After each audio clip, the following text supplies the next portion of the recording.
দুধ গরম বসিয়ে দিয়েছে, এখানে কড়াইও গরম করতে বসিয়ে দিয়েছে। তারপরে সুজিটা ঢেলে দিয়ে একটু ভেজে নেব যাতে কাঁচা ভাবটা চলে যায়। বেশি লাল লাল করে ভাজতে হবে না। এরকম করে তোমরাও বাড়িতেই বানাতে পারো। খেতে ইচ্ছে করছে সেজন্য আমি বাড়িতেই বানিয়ে ফেলেছি।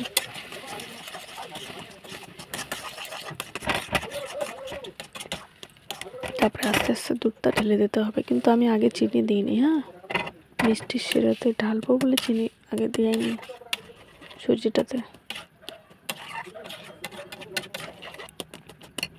আমি যেভাবে বানালাম তোমাদের সাথে আমি শেয়ার করলাম।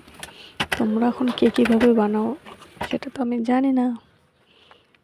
তারপরে মিষ্টির শিরাটা এখানে বানাতে দিয়ে দিচ্ছি।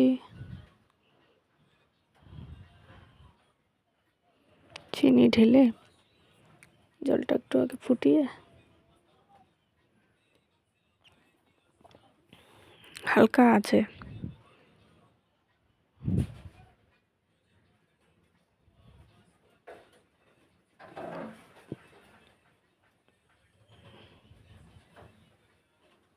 তারপরে এগুলো গোল গোল করে নিতে হবে। এই যে হাতের মধ্যে তেল লাগিয়ে, নাহলে তো লেগে যাবে না। এটা এই যে এরকম গোল গোল সাদা তেল লাগিয়ে সবগুলো গোল গোল করতে হবে। এভাবে গোল গোল করে করে এটাকে তারপরে তেলে ভাজবো। সব দেখাবো।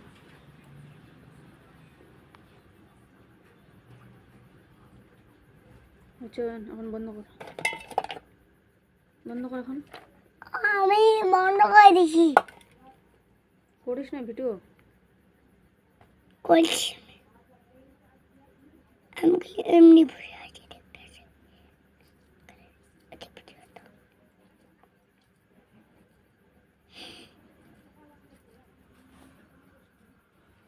হয়ে গেল। এবার অল্প অল্প করে ভেজে নেব। গরম করে নিচ্ছি।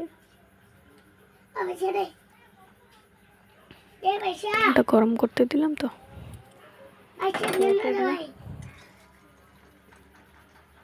তেলটা আর একটু গরম হবে। তেলটা একটু গরম না হওয়ার আগে আমি দিয়ে দিচ্ছিলাম।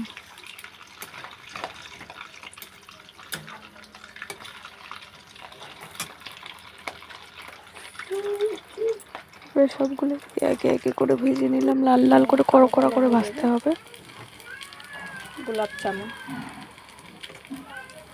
কড়া করে টেস্টি হয়েছে কিনা কিন্তু। তারপরে এটা মিষ্টির শিরাতে ঢেলে দেবো।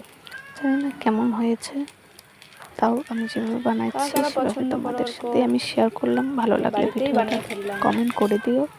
কমেন্ট করে বলো আমাকে কেমন হয়েছে, তাহলে তো আমি বুঝতে পারবো কেমন হচ্ছে না হচ্ছে, তাই না? মিষ্টির শিরাটাতে ঢেলে দেবো। ঢেলে দিয়ে কিছুক্ষণ ঢাকা দিয়ে রাখবো। এই যে মিষ্টির শিরাটাতে ঢেলে দিলাম। মিষ্টিগুলো 1 ঘন্টা না ঢাকা দিয়ে রাখতে হবে, মিষ্টির শিরাটা ভিতরে ঢুকে জলটা। হালকা হালকা উষ্ণ গরম। তারপরে তো রেডি হয়ে গেছে। যে নরম নরম তুলতুলে মিষ্টি, পুরো একদম টেস্টি।